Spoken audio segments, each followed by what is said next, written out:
మాకు అసెంబ్లీలో మీరు వచ్చారు, ఇక్కడ చూసారు అసెంబ్లీ ఎలా జరిగిద్దో ఇవన్నీ మీకు ఎలా అనిపించింది? మీ ఎక్స్పీరియన్స్ ఎలా అనిపించింది? చాలా ఇంట్రెస్టింగ్ గా ఉంది. ఫస్ట్ టైం రావడం, చాలా మంది మినిస్టర్స్ తో, మన హెచ్ఆర్డి మినిస్టర్ తో, హెచ్ఎం అదే హోమ్ మినిస్టర్ మేడం తో వాళ్ళందరూ కొలాబరేటివ్, వాళ్ళు కూడా వచ్చి వాళ్ళ ముందు మాట్లాడటం అదంటే చోట చాలా బాగుంది. ఒక వండర్ఫుల్ ఎక్స్పీరియన్స్, లైఫ్ లో మర్చిపోలేము. ఎందుకంటే ఎప్పుడు ఒకసారి మాత్రమే వస్తుంది అవకాశం. అలా అసెంబ్లీలో మాక్ అసెంబ్లీలోకి వెళ్ళటం అదంతా ఒకసారి కాబట్టి ఇదొక మిరాకిల్ డే అనుకోవచ్చు. అంటే ఇప్పుడు విద్యాశాఖలో మీకు చదువుకున్నారు కదా, గతంలో ఇప్పటికి విద్యాశాఖలో ఏమైనా మార్పులు వచ్చి కనబడ్డాయా? చాలా మార్పులు వచ్చినాయి. అంటే స్కిల్ డెవలప్మెంట్ మీద ఎక్కువ ఫోకస్ చేశారు ఇప్పుడు వచ్చిన గవర్నమెంట్. అప్పుడు గవర్నమెంట్ కూడా ఫోకస్ చేశారు, కానీ బట్ ఇప్పుడు ఇంకొద్దిగా ఇంకా డెవలప్ చేశారు స్కిల్స్ మీద అని నా ఒపీనియన్. అంటే ఇప్పుడు గవర్నమెంట్ నారా చంద్రబాబు నాయుడు గారు వచ్చిన తర్వాత, విద్యాశాఖలో లోకేష్ గారు వచ్చిన తర్వాత భోజన వసతులు కానీ స్కూల్స్లో కానీ మీకు ఏర్పాట్లు ఎలా ఉన్నాయమ్మా? చాలా మారిపోయినాయి. ఎండిఎంలో నార్మల్ రైస్ని పెట్టారు. ఇంకా అదే ఇంగ్లీష్ మీద డైలీ ఫోకస్ 4 కల్లా స్కూల్ అయిపోతుంది. 4 నుంచి 5:36 దాకేమో ఎక్స్ట్రా అవర్స్ షైనింగ్ స్టార్స్కి, రైజింగ్ స్టార్స్కి వీళ్ళకి సపరేట్ చేసి ఇంగ్లీష్ నేర్పించడం, ఇంకా వేరే లాంగ్వేజెస్ మీద ఎక్కువ ఫోకస్ చేయడం, స్కిల్స్ని పెంచడానికి, కమ్యూనికేషన్ స్కిల్స్ పెంచడానికి చాలా డెవలప్మెంట్. అంటే ఇప్పుడు ఇలాంటిది మీకు ఎక్స్పీరియన్స్ అవుతుంది అని అసెంబ్లీకి వచ్చారు, ఇక్కడ తెలుసుకున్నాక మీకు ఏమైనా ఎక్స్పీరియన్స్ ఉపయోగపడుతుంది అంటారా? ఎలాంటి ఉపయోగపడుద్ది అనుకుంటున్నారు? అంటే బయట ఎంత కాంపిటీషన్ ఉంది చిల్డ్రన్స్ మధ్యలో కానీ దేనికన్నా కానీ అది తెలుసుకున్నాం main point. And second thing ఏంటంటే తక్కువ మందికి ఆపర్చునిటీ వచ్చింది, అందరికి రాదు. సో ఇది ఒక గొప్ప ఆపర్చునిటీలా వచ్చింది. అసెంబ్లీలో మీరు అసెంబ్లీలో తీర్మానాలు అవన్నీ చేశారు కదా, చూశారు కదా, అవి మీకు ఎలా అనిపించింది? అంటే ఎక్స్పీరియన్స్ ఎలా ఉంది కదా లోన? Good experience. తెలుసుకున్నాం ముందు అసలు ఆ విషయం గురించి. సోషల్లో చదువుతాం, జస్ట్ చదవటం వేరు, బట్ మనం చూడటం వేరు కాబట్టి చూసి అన్నీ చదివాం కాబట్టి బాగా అర్థమైంది. మేము మా ఫ్యూచర్ అప్కమింగ్ వాళ్ళకి, మా జూనియర్స్ అందరికీ ఇలా ఉండిద్ది అని చెప్పొచ్చు. చెప్పి వాళ్ళని ఇన్స్పైర్ చేసి ఇంకా నెక్స్ట్ టైం మాక్ అసెంబ్లీస్ ఇంకా ఈ ఇయర్ నుంచి ఎవ్రీ ఇయర్ జరుగుతాయి కాబట్టి వాళ్ళని బాగా ట్రైన్ అప్ చేసి వాళ్ళకి కూడా ఏదో ఒక మినిస్ట్రీ వచ్చేలా చేస్తాం. అంటే ఇప్పుడు మీరు నారా లోకేష్ గారికి ఏం చెప్దాం అనుకుంటారు, మీకు ఇలాంటి అవకాశం కల్పించినందుకు? థ్యాంక్ యూ చెప్దాం అనుకుంటున్నాం. Thank you. దేనికని? అంటే మాకు అవకాశం కల్పించినందుకు, మాక్ అసెంబ్లీని పెట్టినందుకు దానికి లోకేష్ సార్కి థ్యాంక్స్. అండ్ అట్లాగే ఇంకా ఇలాగే కంటిన్యూ చేస్తా, ఇంకా చాలా మంది స్టూడెంట్స్ని ఎంకరేజ్ చేస్తా, ఇలా చేయాలని నేను కోరుకుంటున్నాను. ఎక్కడి నుంచి వచ్చావు నువ్వు? సార్ నేను Kalepalli ZPHS Kalepalli junior constituency నుంచి వచ్చాను సార్, చిత్తూరు డిస్ట్రిక్ట్. ఎలా అనిపిస్తుంది నీకు? నాకైతే చాలా సంతోషంగా ఉంది సార్. ఇక్కడ రావడము, రియల్ అసెంబ్లీ చూడడము, వాళ్ళే 4 days ప్రొవైడ్ చేయడము, హాస్టల్స్ అంతా అదంతా చాలా లగ్జరియస్ ఫుడ్ పెట్టడము, ఏసీ రూమ్ అదంతా బాగా నచ్చింది సార్. నీకు ఇక్కడ చెప్పిన అసెంబ్లీలో చెప్పిన నీకు ఎక్స్పీరియన్స్ ఏమైనా ఉపయోగపడింది నీకు? అంటే ప్రభుత్వాన్ని మనం ఎలా అడగొచ్చు, ఎలాంటి క్వశ్చన్స్ అడగొచ్చు, వాళ్ళు అధికారం పార్టీ వాళ్ళు ఎలా రిప్లై చేస్తారు, అదంతా వచ్చింది సార్. నీకు ఎలాంటిది ఎక్స్పీరియన్స్ ఉపయోగపడింది అనుకుంటున్నారా? ఎస్ లైఫ్ లో ఉపయోగపడుతుంది సార్. ఒకవేళ నేను పొలిటీషియన్ అయితే నాకు ఉపయోగపడుతుంది సార్. అంటే ఇప్పుడు సీఎం గారు నారా లోకేష్ గారు మాట్లాడారు కదా, నీకు వాళ్ళు చెప్పినప్పుడు నీకు ఎలా ఏమనిపించింది? చాలా చాలా చాలా ఇన్స్పైర్ అయింది సార్. సార్ మాటలు, సారు ఎంత బాగా మాట్లాడంటే అంత బాగా మాలో ఒకరిలాగా ఫీల్ అయ్యి బాగా ఉన్నారు సార్. అంత పొజిషన్ లో ఉన్నారని సార్ చూపించుకోలేదు సార్. అంటే ఇప్పుడు మీరు సీఎం గారిని, మినిస్టర్లు అంత దగ్గరగా చూడటం మీకు ఎలా అనిపించింది ఎక్స్పీరియన్స్? అంటే మా లైఫ్ లో ఇదే బెస్ట్ చాయిస్ అనుకున్నాను సార్. అంతే, ఇంత ఛాయిస్ ఎవరికి రాదు సార్. ఇది చాలా గ్రేట్ ఎక్స్పీరియన్స్ సార్. ప్రౌడ్ గా ఫీల్ అవుతాను. మీ విద్యాశాఖలో, మీ స్కూల్స్ లో గతంలోనూ ఇప్పటికి విద్యాశాఖలో ఏమైనా మార్పులు జరిగినాయా? Yes sir. Computer rooms, compound వాళ్ళు, సైకిల్స్ అనేది అంతా కట్టించేస్తారు. గతంలో కూడా లైట్ గా అలా ఉంది సార్. ఇప్పుడు ఎలా ఉంది? ఎడ్యుకేషన్ ఎలా ఉంది? ఇప్పుడు బాగుంది సార్, అన్ని బాగుంది సార్. టీచర్స్ అంతా బాగా చెప్తున్నారా? Yes sir. టీచర్స్ కూడా మారారు సార్, బాగా చెప్తా ఉన్నారు సార్. ఇప్పుడు నారా లోకేష్ గారు విద్యాశాఖ మంత్రి అయిన కాడ నుంచి మీ స్కూల్స్ లో కానీ అవన్నీ పుస్తకాల్లో కానీ ఏమైనా మార్పులు గీర్పులు అన్ని జరిగినాయి? ఎన్సీఆర్టీ వాళ్ళు వేరే సెమిస్టర్ 1, సెమిస్టర్ 2 అని పెట్టి బాగా చెప్తున్నారు సార్. సోషల్ ని 4 parts గా డివైడ్ చేస్తున్నారు సార్. ఇంగ్లీష్ ని 3 parts గా సార్. అది మీకు బాగా అనిపిస్తుందా? ఎస్ సార్, బాగా అర్థమవుతుంది సార్. అంత గతంలో ఎలా ఉండేది?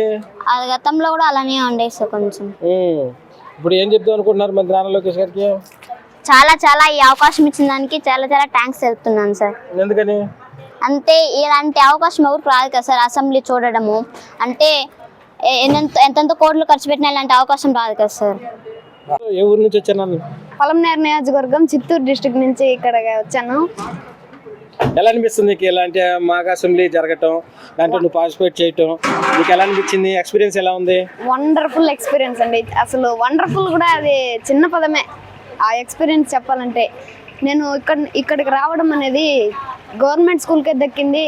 అంటే నారా లోకేష్ గారు ఎంత గవర్నమెంట్ స్కూల్ గురించి అందరూ పొగడాలి, గవర్నమెంట్ స్కూల్ గౌరవం పీక్స్లో ఉండాలి అని గవర్నమెంట్ స్కూల్ వాళ్ళని మాత్రమే ఎలా చెప్తారు, గవర్నమెంట్ స్కూల్ తడాక ఎట్లుంటుంది అని గవర్నమెంట్ స్కూల్ వాళ్ళని సెలెక్ట్ చేసి ఇక్కడ మాక్ అసెంబ్లీ పెట్టడం నాకు చాలా సంతోషం ఉంది. అంటే ఇప్పుడు ప్రైవేట్ స్కూల్కి ఉన్నప్పుడు గవర్నమెంట్ స్కూల్కి ఎటువంటి ఎలాగుంది?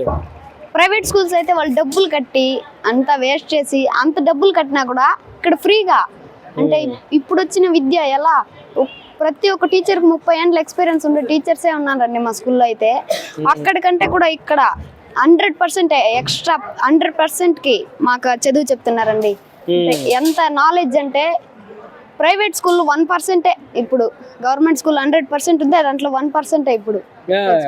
గతంలో గవర్నమెంట్ ఉన్నప్పుడు మీకు ఎలా విద్య ఎలా ఉంది? ఈ గవర్నమెంట్ వచ్చిన తర్వాత మంత్రి నారా లోకేష్ గారు వచ్చిన తర్వాత విద్యాశాఖ ఎలా ఉంది? అప్పుడు కూడా బాగానే ఉంది, కానీ ఇప్పుడు చెప్పలేం, ఇంక వెళ్ళిపోతుంది, ఆకాశానికి టచ్ అవుతుంది. ఎంత బాగుందా? అంత బాగుంది, ఎక్సలెంట్ గా ఉంది. అట్లే ఎలా ఉన్నాయి విద్య స్కూల్లో విద్య కంప్యూటర్స్ కానీ అవన్నీ ఏర్పాట్లు కానీ అవన్నీ బాగున్నాయా? బాగా కాదండి, ఎక్సలెంట్.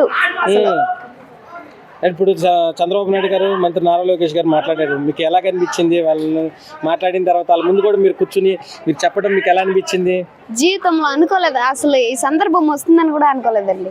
కానీ అంత బాగుంది. ఒక 1% లోపం ఏమంటే డిప్యూటీ సీఎం రాలేదు. ఫ్యాన్స్ డైహార్డ్ ఫ్యాన్స్ ఉన్నా కూడా డైహార్డ్ ఫ్యాన్స్ చాలా మంది ఉన్నారు, ఆయన రావడానికి 1% లోపం. అంటే ఇప్పుడు ఎలా అనిపించింది? విద్య ఇలాంటి పెట్టడం కరెక్టేనంటారు మీకు? పర్ఫెక్ట్. అంటే ఇలాంటివి ఇంకా పెడితే కూడా మనకి చాలా, అంటే గవర్నమెంట్ స్కూల్ పిల్లలు మన ప్రైవేట్ స్కూల్ పిల్లలు కూడా గవర్నమెంట్ స్కూల్ వల్ల బాగా చెప్తున్నారు, బాగా చదువుతున్నారు అని వాళ్ళు కూడా ఇక్కడికి వస్తే గవర్నమెంట్ స్కూల్ ఒక గౌరవం పెరుగుతుంది కదండి. ఎక్కడి నుంచి వచ్చారు ఏంటి? మేము శ్రీకాకుళం జిల్లా నర్సన్నపేట నియోజకవర్గం సారవకోట మండలం బుడిది గ్రామం నుండి వచ్చాము. మాకు అక్కడ 3-4 ఎగ్జామ్స్ కండక్ట్ చేసి అందులో అందరినీ ఫిల్టర్ చేసి అందులో టాపర్స్ ని సెలెక్ట్ చేసి పంపించారు. మాకు ఈ ఆపర్చునిటీ ఇచ్చినందుకు చాలా హ్యాపీగా ఉంది.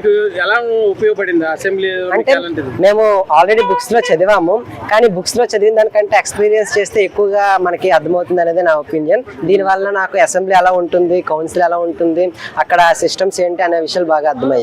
అంటే ఇప్పుడు ఏమన్నా దీని వల్ల మీకు ఫ్యూచర్ ఉపయోగపడుతుంది? పక్కా 100% ఉపయోగపడుతుంది. ఏదైనా ఆపర్చునిటీ మాకు వస్తే, ఏదైనా మేము పొలిటీషియన్స్ గా అయ్యే అవకాశంలో మాకు ఇంకా ఎక్కువగా హెల్ప్ అవుతుంది. అంటే గవర్నమెంట్ స్కూల్ విద్యార్థులు ఇక్కడికి అసెంబ్లీకి రావటం, అంటే ప్రైవేట్ స్కూల్ కూడా చాలా మంది ట్రై చేశారు, అలాంటిది మీకు ఇలాంటి అవకాశం కల్పించడం, మీకు రావటం మీకు ఎలా అనిపించింది? ఇది మా సత్తా చూపించుకునే ఒక అవకాశంగా అనిపిస్తుంది నాకైతే.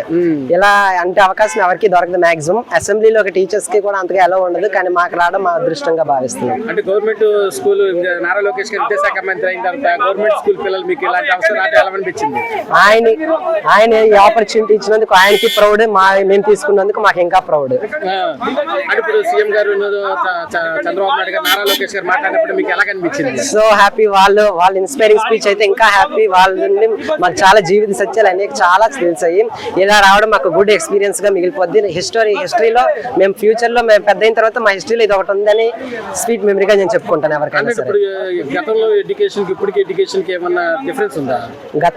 గతంలో ఉండేది, కానీ ఇప్పుడు ఇంకా మెరుగుపరచడానికి ఇంకా చాలా ట్రై చేస్తున్నారు. ఇప్పుడు కూడా మాకు కూడా కొన్ని హామీలు ఇచ్చారు మేనిఫెస్టో కింద, వాటిని చేస్తారని మేము 100%. విద్యాశాఖకి ఎలా ఉంది మీకు నారా లోకేష్ గారు? అంటే ఫుడ్ నుండి నర్సరీ నుండి ఎక్కడి వరకైనా మాకు 3rd క్లాస్ నుండి స్టార్ట్ చేశారు. మా హై స్కూల్లో అయితే అక్కడ నుండి నాణ్యమైన ఎడ్యుకేషన్ కానీ, సాలిడ్ స్టాఫ్ కానీ, ఇంకా మాకు వచ్చేటటువంటి ఫర్నిచర్ కానీ అన్ని చాలా మంచిగా వస్తున్నాయి. టీచర్స్ కూడా బాగా అర్థమయ్యేలా చెప్తున్నారు. నేను ఒక స్టూడెంట్ ని గవర్నమెంట్ స్కూల్లో చదువుతానని చెప్పుకోవడానికి నేను ప్రౌడ్ గా ఫీల్ అవుతున్నాను. గవర్నమెంట్ స్కూల్ కి ఏమన్నా ఎలా ఉంది డ్రెస్ కానీ ఆటల విషయాల్లో కానీ? There is no comparison. దానికిదే మాకున్న పవర్ మాకుంటే వాళ్ళకున్న పవర్ వాళ్ళు ఉంటుంది. ఎలా అనిపిస్తుంది గవర్నమెంట్? So proudful. ఏం చెప్దాం అనుకున్నారు మంత్రి నారా లోకేష్ గారికి? Thank you to Nara Lokesh sir for providing me this great opportunity to enter the assembly and సారే దగ్గరుండి మాకు అసెంబ్లీలో ఉన్నటువంటి అన్నిటిని ఎక్స్ప్లెయిన్ చేశారు. విద్యాశాఖ మంత్రి ఇలాగా ఉంటారని మీరు ఎప్పుడైనా అసలు అనుకున్నారా మీరు? నో, అస్సలు అనుకోలేదు. ఎప్పుడు కూడా ఇంత ఓపికతో సహనంతో ఉండి ఇప్పటి వరకు ఉన్నారంటే అదే గ్రేట్నెస్ ఆయనకి. మేము ఆయన అండర్లో ఉన్నందుకు మాకు ఇది ప్రౌడ్ఫుల్ అనమాట. అంటే మంత్రి నారా లోకేష్ గారు వచ్చిన కానీ మీకు ఎలాగా ఉంది? Okay, super. మేము టెక్లీ కాన్స్టిట్యుయెన్సీ నుంచి వచ్చాం సార్, శ్రీకాకుళం డిస్ట్రిక్ట్. ఎలా ఉంది మా అసెంబ్లీలో వచ్చిన తర్వాత మీకు ఎక్స్పీరియన్స్ ఎలా ఉందమ్మా? అసలు ఇది ఒక చాలా పెద్ద మంచి ప్రోగ్రామ్ సార్. స్టూడెంట్ అనేది అసెంబ్లీ చూడడం ఎవరికి అవ్వదు, కానీ మాకు వచ్చిందంటే సీఎం సార్ వల్ల, లోకేష్ సార్ వల్ల ఫస్ట్ ఆఫ్ ఆల్ మేము చాలా థ్యాంక్స్ చెప్తున్నాం.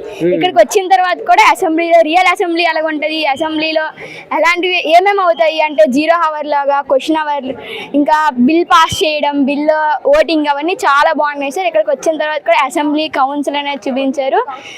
అసలు ఈ ప్రోగ్రామ్ స్టార్ట్ చేయడం లోకేష్ సార్కి థ్యాంక్స్ చెప్తున్నాం. అంటే ఇప్పుడు ఇంత అంటే సీఎం గారు కానీ చంద్రబాబు నాయుడు గారు మాట్లాడినప్పుడు అలాంటి చెప్పి మీకు ఏ రకంగా ఉపయోగపడింది అంటారు? అంటే నేను ఐఏఎస్ అవ్వాలనుకున్నాను సార్ ఫస్ట్. ఈరోజు ఇది చూసిన తర్వాత నేను కూడా ఒక ఐఏఎస్తో పాటు అంటే పొలిటీషియన్ కూడా అవ్వాలనుకుంటున్నాను సార్. అంత ఇన్స్పైరింగ్ వర్డ్స్తో మా అందరినీ తీర్చిదిద్దే వర్డ్స్, ఆ వర్డ్స్ ఎప్పటికీ మర్చిపోలేము సార్. అంటే దీనికి మీకు ఫ్యూచర్లో ఉపయోగపడుతుందని మీరు అనుకుంటున్నారా? చాలా ఉపయోగపడుతుంది సార్. వాళ్ళు చెప్పిన మంచి ఏవైనా ఇన్స్పైరింగ్ వర్డ్స్తో మమ్మల్ని మోటివేట్ చేస్తూ చాలా బాగా చెప్పారు సార్. ఇది అసలు మెమొరీ సార్, మాకు ఒక చాలా పెద్ద మెమొరీ అనమాట. ఎంతమంది కలడం, ఇన్ని మినిస్టర్స్ని, సీఎం సార్ని కలడం, ఎడ్యుకేషన్ సార్ని కలడం, ఫినాన్షియల్ మినిస్టర్ సార్ని కలడం, హోమ్ మినిస్టర్ మేడంని కలడం, చాలా హ్యాపీ సార్ నేను అసలు. ఇది నాకు వన్స్ అండ్ ఇలా ప్రతి ఇయర్ కొనసాగిస్తున్నానంటే ఇంకా హ్యాపీ సార్. నా లాంటి వాళ్ళకి ఎంతో మందికి ఛాన్స్ వస్తుంది. అంటే ఇప్పుడు విద్యాశాఖ, ఇప్పుడు మంత్రి నారా లోకేష్ గారు విద్యాశాఖ మంత్రి అయిన తర్వాత మీ విద్యాశాఖలో మార్పులు ఏమైనా జరిగినాయమ్మా? చాలా జరిగాయి sir. Like no bag day చేశారు, అంటే సాటర్డేస్ నో బ్యాగ్ డే చేయడం. ఇంకా ఎడ్యుకేషన్లో కూడా చాలా మార్పులు తెచ్చారు సార్. ప్రోగ్రామ్స్ పెట్టడం, డిఫరెంట్ ప్రోగ్రామ్స్. ఇది కూడా ఒక మెమోరికల్ డే సార్. అంటే గతంలో విద్యాశాఖకి ఇప్పటికి విద్యాశాఖకి ఏమైనా డిఫరెన్స్ ఉందా? చాలా డిఫరెన్స్ ఉంది సార్. అప్పుడు వాళ్ళు కొంచెం ప్రోగ్రామ్స్ చేసేవాళ్ళు, కానీ చాలా తక్కువ ప్రోగ్రామ్స్ చేశారు. ఈసారి ఎక్కువ సార్ చేశారు సార్, ఎక్కువ ప్రోగ్రామ్స్.